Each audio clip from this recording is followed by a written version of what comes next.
Hi, Judith. Thank you so much for volunteering to do this podcast with us for Chung Hung Institute. And I It's want to my pleasure. I'm so delighted to be invited. Thank you so much, Suchandra. thank you, Judith. Judith, can you just give a brief introduction about who you are and your background for our listeners? Yes, I'm a retired faculty member from Naropa University.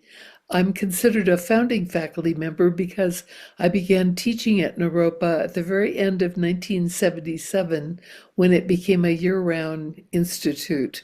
And it went from being an institute to a university over the years that I was there. So I taught at Naropa for about 45 years before I retired, and I'm still teaching a little bit, one course a year these days, and doing other projects with the university.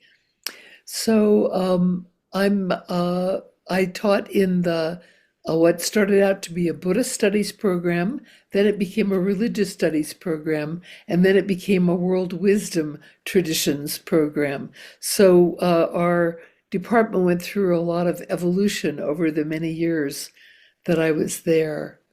I before I came to Naropa, I was a practicing Buddhist. Started out as a Zen practitioner. Back in 1971, I met Suzuki Roshi, who was at that point quite ill and did not live long after that. So I met him right at the end of his life, but he made such an impact on me, and I practiced in his community for the first years of my practice, doing sessions and doing work programs, working in the lettuce fields in Marin County, and was so moved by what I learned from my Zen practice and appreciated enormously having a good foundation in Zen practice. And at that time in my life, I also was working on a PhD in Buddhist studies and was studying Buddhist texts at University of British Columbia. But I had a kind of split life. My study over here, where we were not allowed to ever talk about practice or admit we were practitioners, and on the other side, in the Zendo and in the lettuce fields, we weren't allowed to talk about our studies. So I had a kind of split existence. Um, I have this memory of being in the lettuce fields, hoeing weeds at Zen Center, and other people who heard that I was in a PhD program in Buddhist studies would come up to me and say, "Have you read the Lankavatara Sutra?" And when I was at in the graduate program, and we would be reading a text, they would say, "I hear you studied with Suzuki Roshi." So, so I wondered if there was any way to bridge that gap between those two things. So when I met Chögyam Trungpa Rinpoche in 1974, the very first summer of the launch of Naropa Institute, I was just completely delighted and shocked that practice and study are brought together in the Tibetan tradition. And the emphasis on study and practice and how they go together was a complete revelation to me. I was so delighted with that because I had this kind of nerdy side that loved Buddhist texts and Buddhist history and Sanskrit and Pali language, and I was studying Tibetan language as well. And on the other hand, the practice traditions. So when I came to the first summer of Naropa, it was clear that I was encountering a Tibetan tradition in which study and practice were completely joined together. And this was just, it was a whole new world for me. I thought I only had the choice to split practice and study. So I was very struck by that. I was also very struck by Chögyam Trungpa Rinpoche, what a remarkable teacher he was. And even though I had trouble understanding his accent, what was clear from the very beginning is he had the kind of directness and immediacy that Suzuki Roshi had, but he had also a much bigger presence and also a kind of scholarly study side to him. So when I met him, I thought, this is really remarkable. And Suzuki Roshi at that point had been dead about 3 years. So I felt that maybe I need to take Chögyam Trungpa as my teacher, although I only had just met him and I wasn't sure. So anyway, that's a short version of my background. And that initial meeting with Rinpoche and eventually becoming his accepting me as a student carried me through my many years of teaching at Naropa. Amazing, Judith. Thank you. Can you talk a little bit about the process of being Chögyam Trungpa Rinpoche's disciple? How Yeah, did you become his student, and what was that like? yes. So shortly after being at the first summer of Naropa, I asked to become his student, and I started a small Dharma study group in my home in Bellingham, Washington. At that point, I was teaching at Western Washington University, and I had met some other practitioners, some of whom knew Rinpoche and his teachings, and others who were Zen students. And I started a little Dharma study group in my home. We had sittings every Sunday, and we had study groups where we read his books and those kinds of things. So that was just the very beginning. But because I was still a Zen student in my practice, and I didn't really know much about how Rinpoche taught practice, while others were sitting and facing the shrine with his picture on it, I was still facing the wall. And the shrine had pictures of Suzuki Roshi and of Trungpa Rinpoche. So it wasn't until the end of 1977 when I was hired to come and teach at Naropa, and I was surprised because I was a very new student of his. That's when I really entered the stream of being his student. And what struck me is even though he had a kind of very modern and a sometimes controversial way of teaching, he had such a way that was not the traditional Tibetan text teaching. He taught the people rather than the texts. He had a very traditional way of training his students.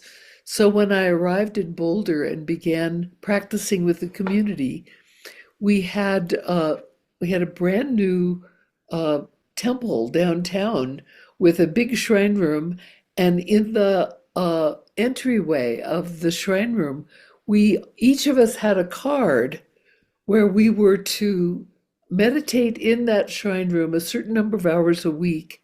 And we had to sign in and sign out for every time we went to practice, sort of like being a shift worker and signing in with a time card. Yes.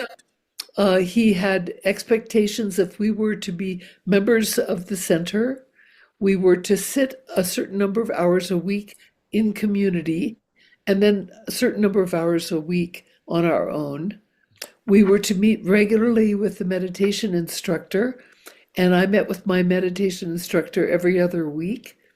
We had a study curriculum we needed to complete, classes that we need to complete in a particular order, and we had meditation requirements.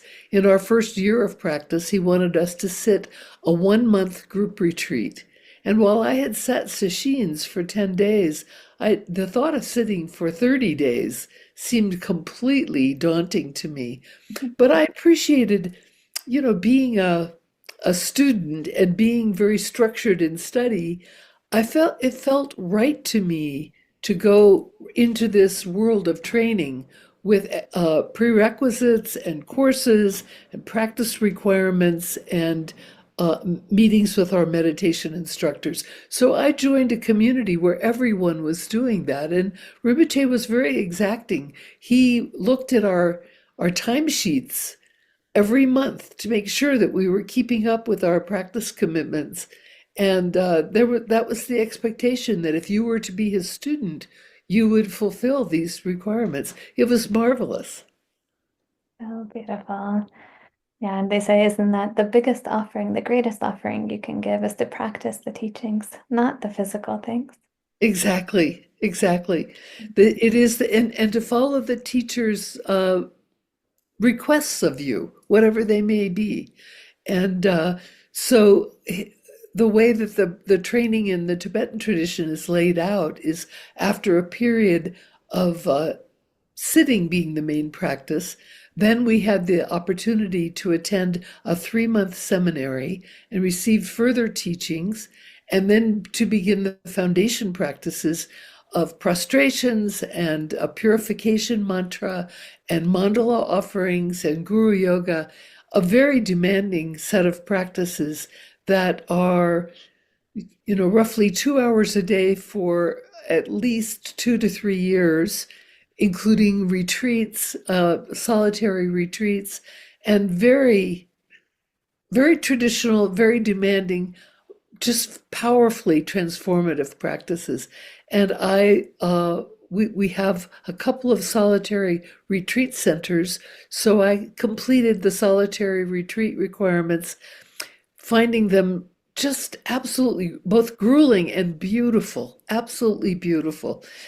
Going on a 2-week prostration retreat, it's a demanding curriculum to complete, but absolutely transformative. I feel so grateful to have had the very traditional style training that Rinpoche laid out. Yes, it's so rare nowadays. Are you willing to share with me what was your transformation like? Judith before training, Judith after training. I think you'd have to ask my old Sangha friends and maybe my husband, who I met my husband shortly after coming to Boulder, and he and I went through a lot of these trainings together. But I think that one of the major changes was a greater move from the intellect to the heart, and also a greater transformation of impulsive emotions into greater softness. And I welcomed those changes. I was not a happy person before I began these intensive practices. I'm so grateful for practices that really are about transformation and surrendering impulsiveness and fixation on the self to a greater sense of what's going on in the world and what people need. And this journey, I will be on that journey the rest of my life, but the practices cracked me open and got me on a good start in that direction. Yes. And now you're teaching these practices, aren't you? All around the Yeah. world. Yes, I am teaching these practices all around the world and feel extremely fortunate to be given the sincere responsibility of sharing these practices with others.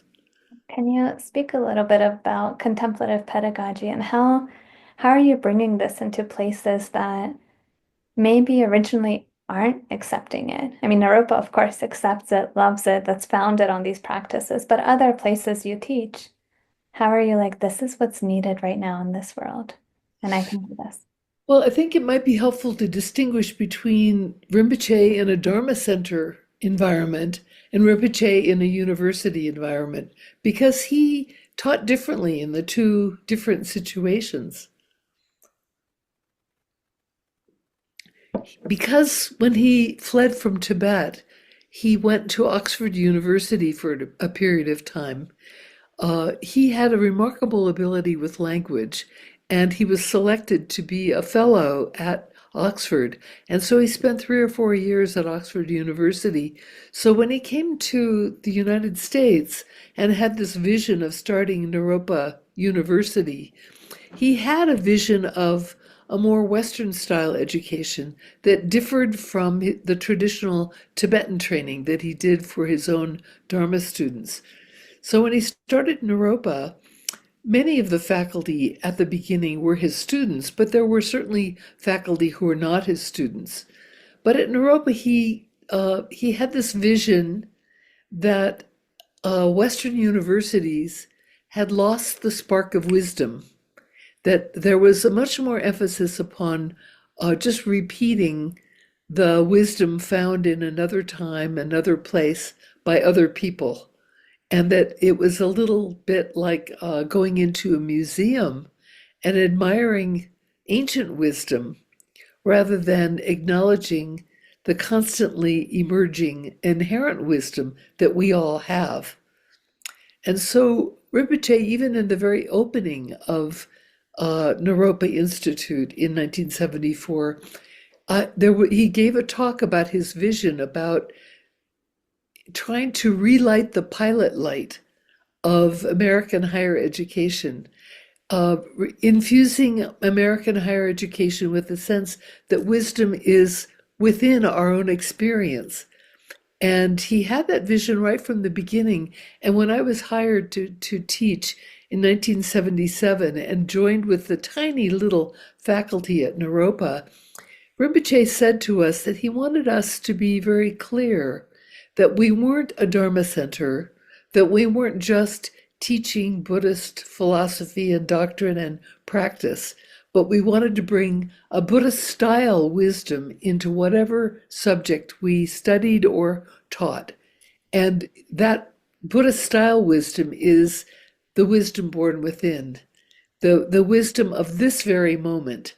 And so whether we were teaching poetry, or we were teaching psychology, or we were teaching an introduction to religious studies, or whatever, the emphasis was on trusting the inherent wisdom of the person and to cultivate that curiosity and inquiry and bring that out into whatever subject we encountered in our university curriculum. So from the beginning, we offered all kinds of classes that had nothing directly to do with Buddhism, but we brought Buddhist inquiry to those subjects, and we encouraged that in our students.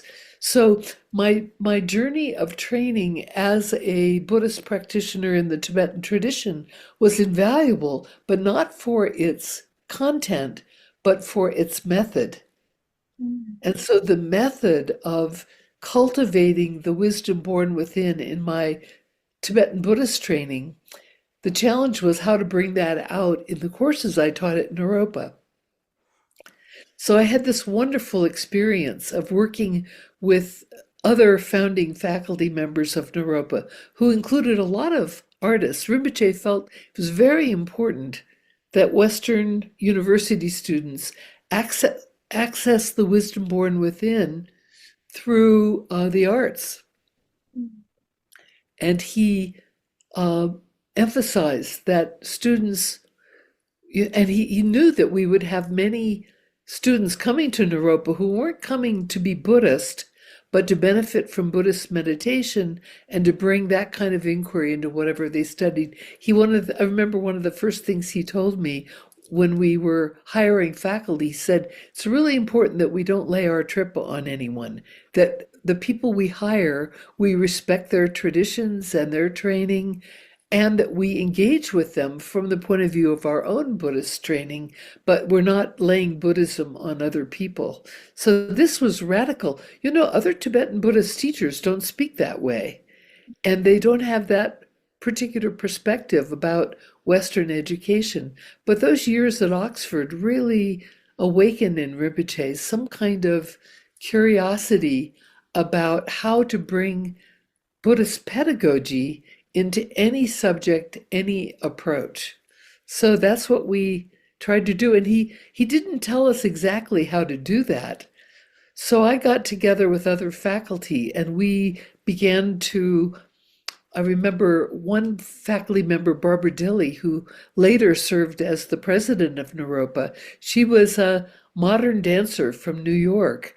And we got together and we co-taught a course on working with sense perceptions, and it included movement.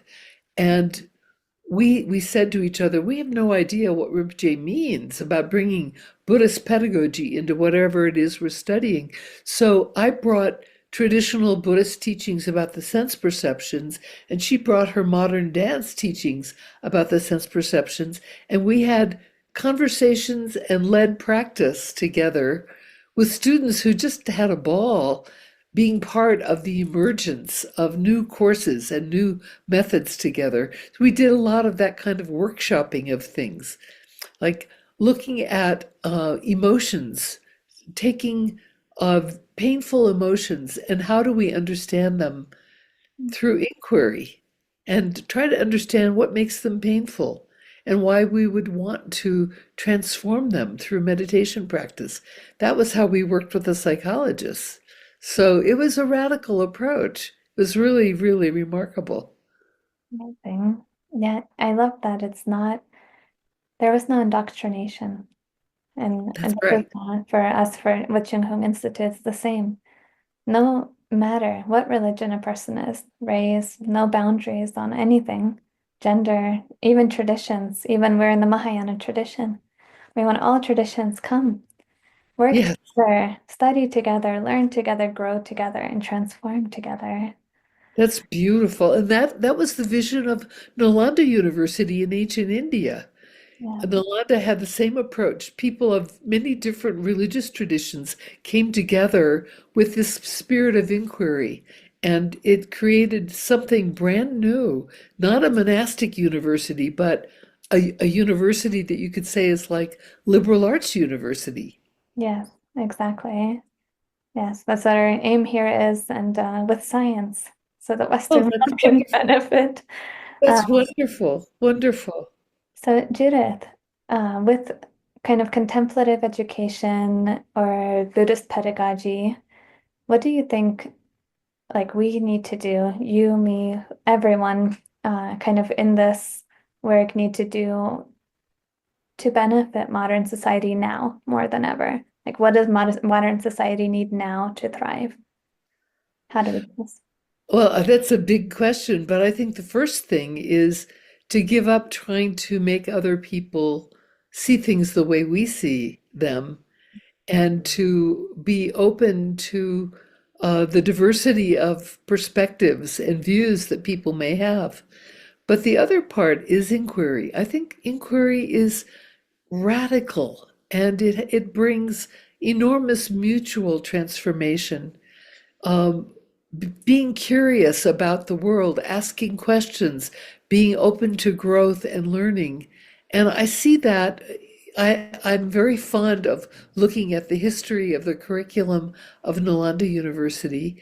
And Rinpoche always said that when he founded Naropa, he wanted to bring Nalanda University type approach to the West.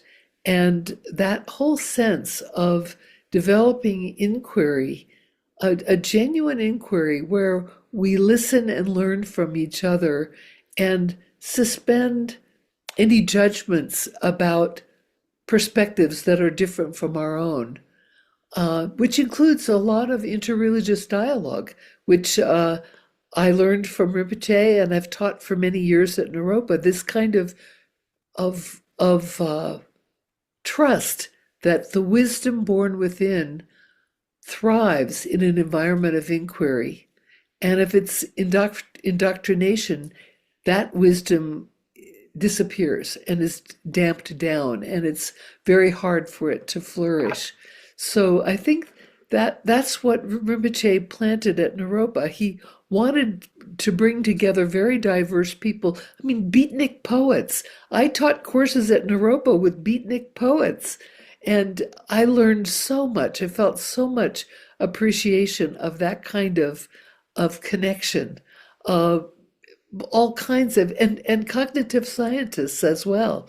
So we've done a lot of science things at Naropa and being curious about what is mind and what are emotions and what is experience, what are sense perceptions, how do we actually experience our world, what what kind of theories do we have about the world that are merely constructs of some kind of ego-centered approach versus the way it really is?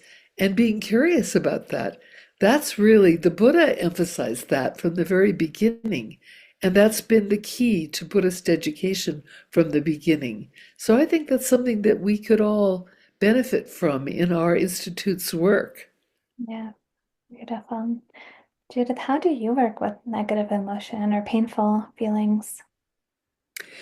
I think what I've learned most from Rinpoche is that when we begin to feel painful emotions, and these days anger is the one that's so much around in the public square, and I've been teaching uh, programs recently on working with anger. The thing that I feel like I learned most from Rinpoche is that we tend to fall into one extreme or another. Either when we feel some kind of anger arise, we either act on it impulsively and do things that we regret and that can cause harm to ourselves and others, or on the other extreme, we suppress or repress those emotions, stuff them down, and they can often become depression and really have a deleterious effect also on ourselves and others. Rinpoche emphasized learning to feel an emotion completely and to not act on it, but feel it, not stuff it, but feel it, and feel how it's painful. Also feel how it changes and changes often to other emotions as well, and to let the wisdom within emotions bloom because there may be something in the anger that is really compassion of some kind. It may be some kind of curiosity and inquiry. It could be wisdom itself. But if we just act impulsively on emotion, it will cause incredible harm. And if we stuff it, it will also cause harm. And it's possible for anger to naturally transform into a very committed compassion if we can just stay with the feeling all the way through and let it transform. It requires a lot of discipline, a lot of trust, and a lot of knowing ourselves really well and others, because you see how right now anger is epidemic in the public square. Would you be willing to lead us through maybe 5 or 7 minutes of practice within that? Yes, I would love to, and I'd love to lead a little meditation on anger. Yes, please. And it's auspicious that we are ending talking about anger. This is a practice called compassionate abiding, and it was developed by my dear friend Pema Chodron as a way to work specifically with anger. And I've found it incredibly helpful. I've taught it a lot. I'll teach you a short version of the practice. Thank you, Judith. So we start with our eyes closed, and we call to mind some kind of situation that really makes us mad, or a situation that we really don't like, something we have real aversion toward. And so we spend a few minutes identifying something. It might be a person who makes us angry, it might be a situation, it might be a scenario between people. In these days, it could be a political situation or it could be warfare, whatever, something we feel personally, and we call that to mind. And as we do so, we allow ourselves to even visualize in front of us the face of someone who makes us angry, or a scenario, a scene from the news, or something we've witnessed ourselves, injustice, harshness, violence, discrimination, whatever it may be. We call this vividly to mind.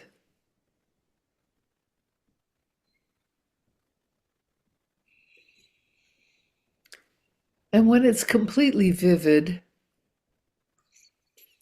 we breathe in the feeling of anger. We breathe it right in through our nostrils, directly in to the heart center. We breathe it right in, even through the pores of our bodies. Breathe it all the way in to our heart center. And then on the out breath, we could just open out and we could open our eyes for a moment and breathe out a sense of spaciousness, a sense of inquiry and curiosity, a sense of kindness, and just openness. And then on the in-breath again, breathing in whatever anger, hatred, violence, aversion we have. And then breathing out just openness. No particular agenda on the breathing out. This is not Tonglen practice. This is a simpler practice where we're just opening up our curiosity about the pain, the experience of anger.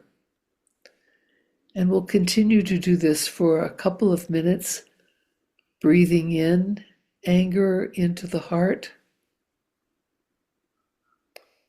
breathing out openness.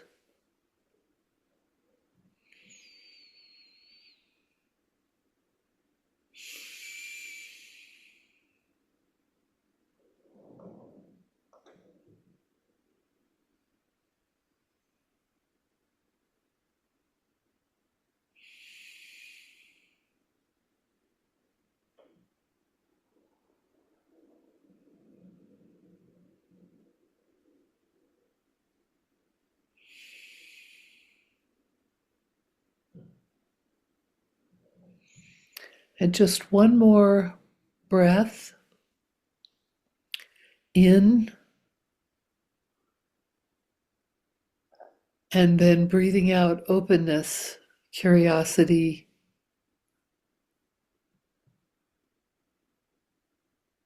And with that, we take a moment to aspire that anger not be the cause of impulsive action, that anger not be the cause of greater hatred and violence, but that it be regarded as a human experience full of wisdom and the potential for some kind of benefit for the world.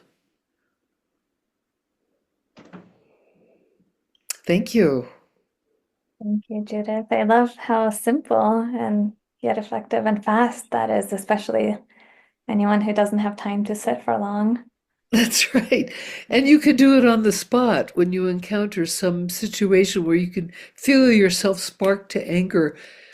Pema Chodron and Dale Asrael together came up with this practice for people who find Tonglen practice a little bit too intense and challenging.